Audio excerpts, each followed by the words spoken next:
If you would consider it like that. I always had that feeling. I'm gonna go for wood ship hull Nordic in that case, and I'm just going to drag this on my layers. Now we have layer 1 over here, we can just delete it. So the reason I picked this one is because it has some interesting lines which we can use. However, we do not need to have it as deep. Like, we need to have these just like very soft. So first things first is I want to just edit this a little bit. Now, as you can see over here, the grains are often in different directions, sometimes wrong directions. So what I like to do is I like to only focus on these ones for now, because I'm going to fix all of that later on, and just kind of like play around with my material. First things first, because we are going to edit an existing material, is I like to just turn every single thing off, like this, until I get to the very base. So when I get to the very base, at least I have like a better start. So let's see, what do we have here? We have wood rough, which has a base, and this base looks like it's just some non-map details. And then we have some contrast luminosity. So this one, okay, so they tone down the contrast, which is good. We can actually tone it down more, because we want to have more of like a white wood. Maybe we are going to make it like a little bit more brown than we have in our reference. So we tone down the contrast, and then in here it uses the saturation. Here it tries to like bump up the saturation to make it a little bit more orange. So once you understand like, okay, how this is constructed, we can kind of like work with this. So I'm going to bump my saturation down to 0.51. You can play with your hue to maybe like make it a little bit lighter. Maybe like 0.505. I think that is fine. Now, next one would be wood fibers. So wood fibers, it looks like it just adds some extra fibers in here. I do not need that. I don't think that one will be beneficial for what we look or what we need. One last thing though, in our wood rough, it also has a color option, which we can use to make things a little bit lighter, but you know what, I think I'm quite happy with the color that we have. Maybe make it even here a little bit. I'm just making it a little bit darker by going a little bit more down. It's hard to see the difference, but it's very slight. Another thing that I want to do is I just want to look at it from the side, and I probably want to make my roughness a little bit duller. So let's make that to 0.9, and that should be about it. Now, so we don't need the fibers, we can leave that off. Then we have dust. Dust is quite cool. So dust just adds some general dust on top of it, which is a benefit for us. So it already just adds a bit extra. Now, I do want to also get like some finer details in here, but I'm sure that we get those. We have dirt. I'm happy. So let's see. So dust, I'm going to probably go into my mask and then go into MG dust. And once you click on that one, this is your mask generator, which you can find in your smart masks. In here, we are just going to tone that down a little bit. So then we get our dirt. Now our dirt is actually quite cool, because our dirt, because it's sharp, it actually makes our wood feel more defined, which is pretty good. Let's see, we have our white stains. I'm going to turn it off because I want to do that on my own. Like, I want to add that later on top. But in this, because everything is wood, this is a very important material. So I do definitely want to define that. For now though, I'm just going to delete that. I'm just going to delete my wood fibers just to make everything feel a bit lighter. Roughness stains. Yeah, I'm fine with it. Just add some variation. This is the one where I was more looking at. The patterns. So our patterns, as you can see over here, these pieces also have patterns, but they are definitely not as clear as this. First things first is I'm going to set my height super low. So I'm talking about 0.001, for example.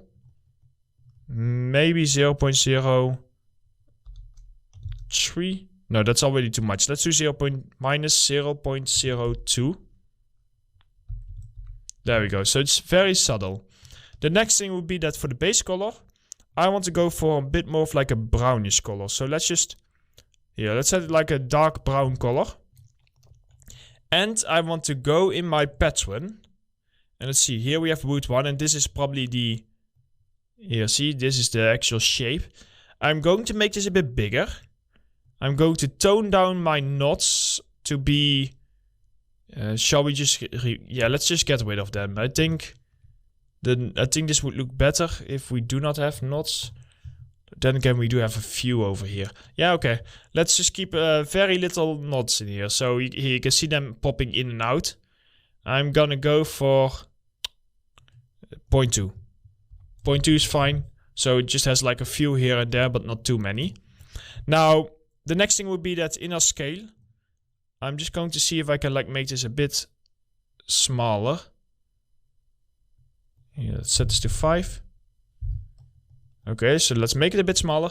And then if we finally go and click on the base, down here you have this little number. This is your opacity slider. And in your opacity slider, you can just tone down the entire opacity of the base color, because we're only in the base color right now. So I'm going to tone this down a bit. And seeing that, I want to set my height to 0.01. There we go, just to make it a bit smaller. And yeah, just tone it down so that you just get like some light wood grains over here. Yeah, I think this one is going to be like a nice introduction to Substance Painter. And then we add some dust on top. I quite like the dust, I just think it's a little bit overpowering.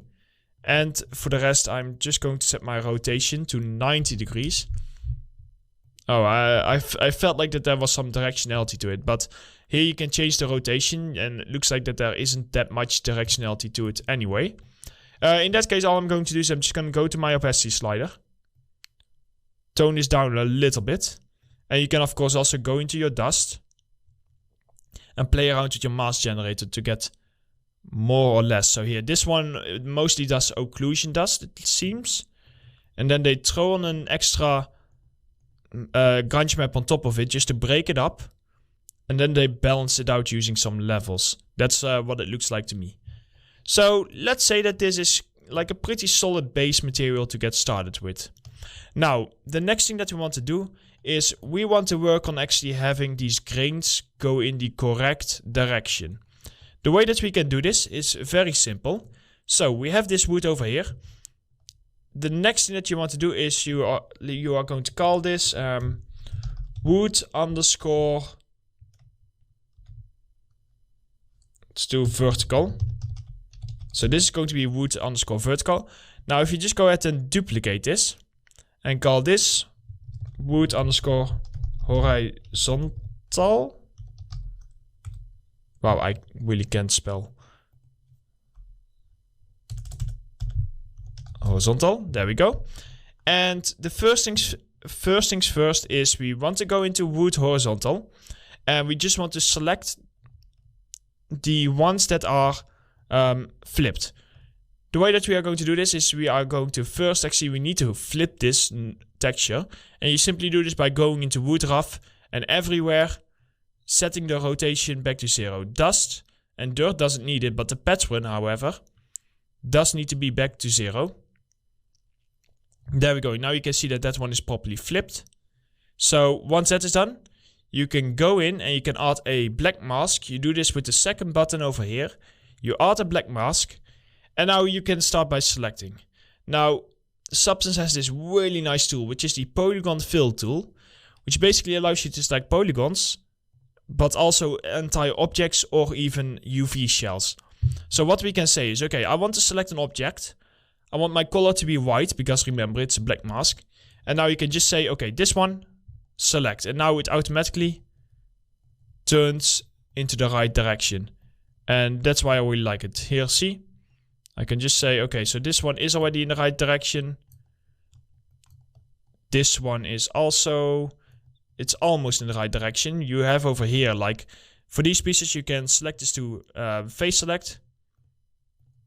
And you can just quickly select that. Just to make sure that it all goes in the correct direction.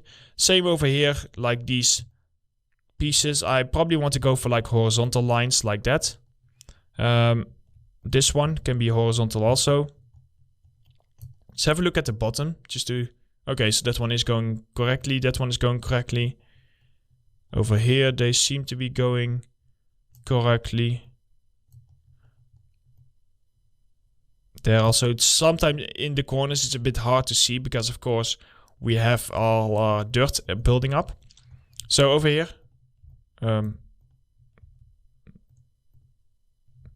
Oh wait, so that was one that I will fix after this, don't worry. It's because we selected this in here, but then this piece has been inverted. So the way that we are going to do this is we are going to just add a mask to the bottom one and mask out the opposite. So this one we do want to flip around, and I believe that is about it. Everything else, oh no, wait, over here. Actually, which direction do I want to go? I think I'm actually fine with that direction. Yeah, I think that would make sense. I think, well, it technically wouldn't make sense, but I think with the saw, if you like saw this, that it could give it that pattern. So I'm not too picky about it. Or am I? I am picky about it. Sorry, I changed my mind a lot. This one we cannot do. This one we cannot do. This one we seem to be able. This one we cannot do. This one we can. And the reason, as I said before, because we cannot do that is because we first of all need to add a mask to the other one. So these ones, this one I can do. This one not, this one not. This one I can do.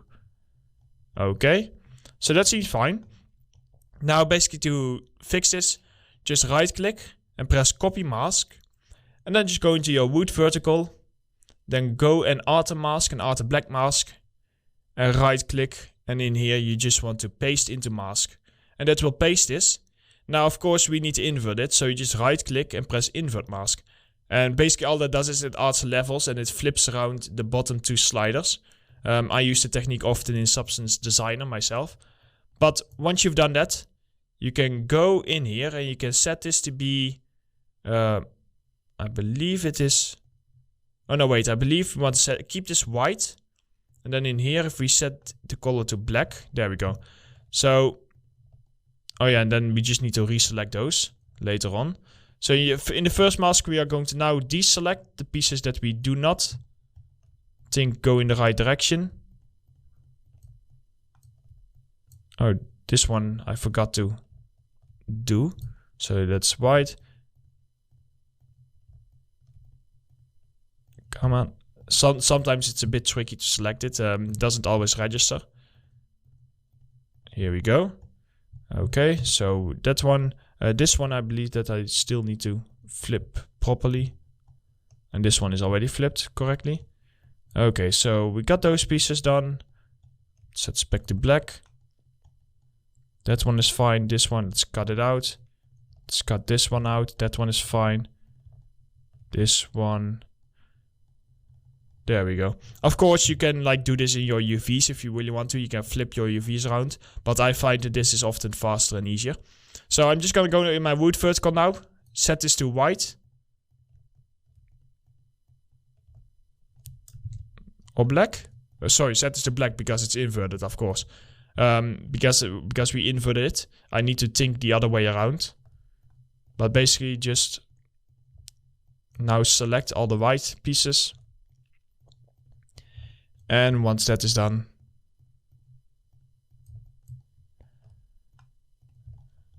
there we go. I think that's everything, right? Yeah, looks like it. Perfect. So we can now go back to our brush mode to get out of this view. And here you can see that we have a pretty cool base for our pallet. Now, the next thing that we're going to do is we are probably going to start by adding some screws. And to add those, it's going to be quite simple. We are just going to add a new folder because I like to work organized. And I'm going to call this normal details.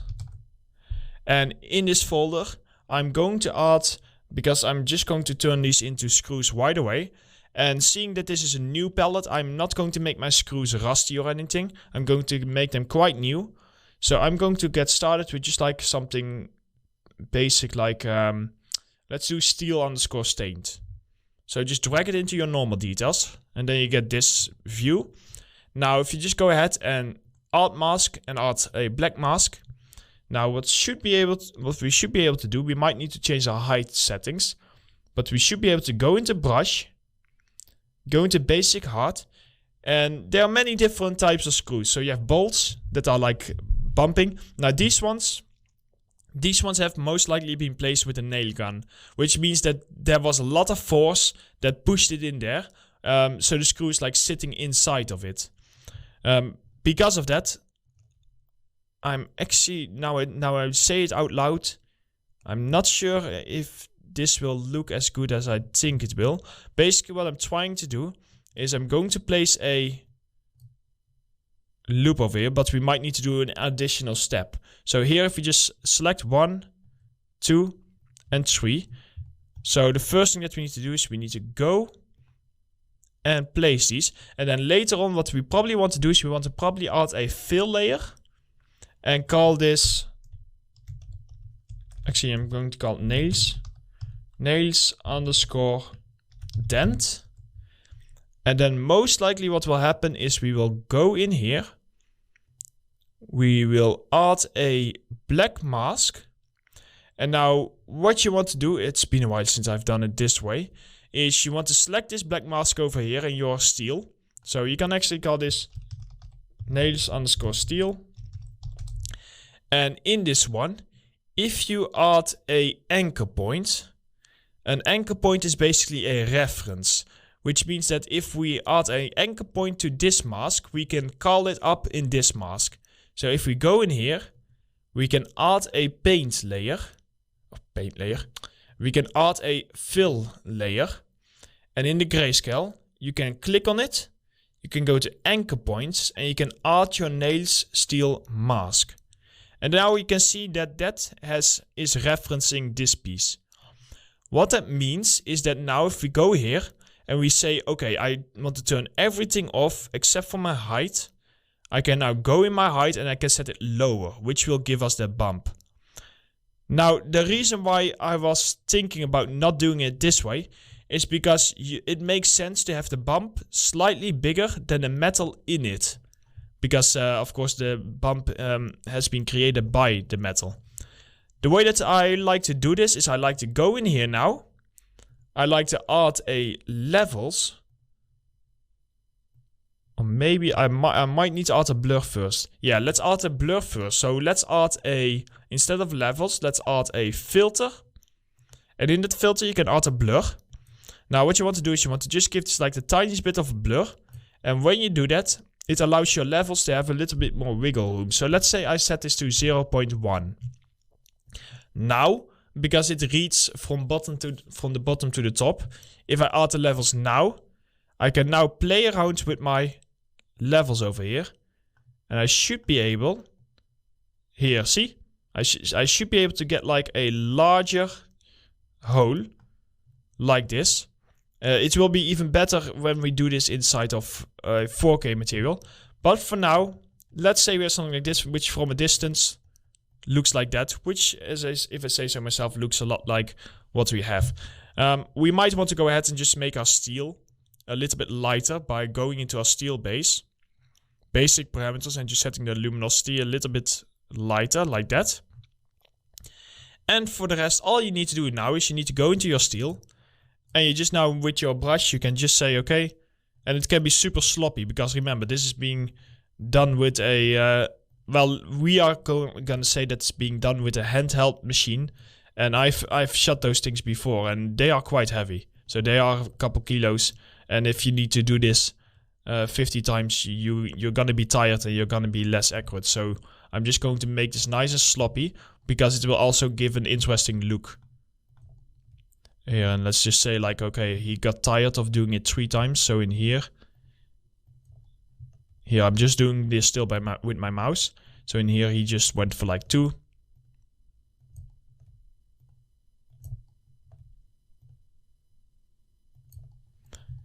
And then here, I'm gonna go this direction. Like that.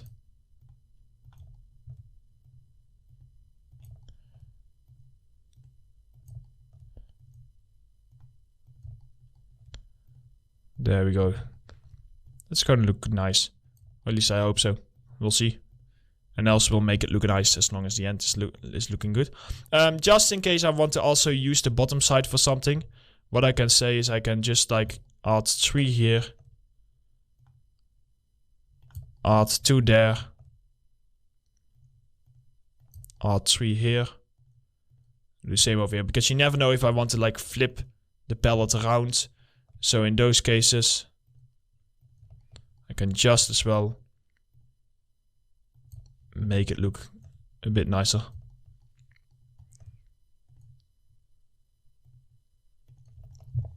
There we go. Okay, so I think that those are all the nails. So as you can see here, that looks quite cool. And I think what I want to do now is or at least in the next chapter, is we are going to set up a marmoset scene where we will render this out. And once we have a basic look of it inside marmoset, then we can decide what to do next, like adding more dirt, changing the wood around and doing stuff like that. So let's save our scene and let's continue with that in the next chapter.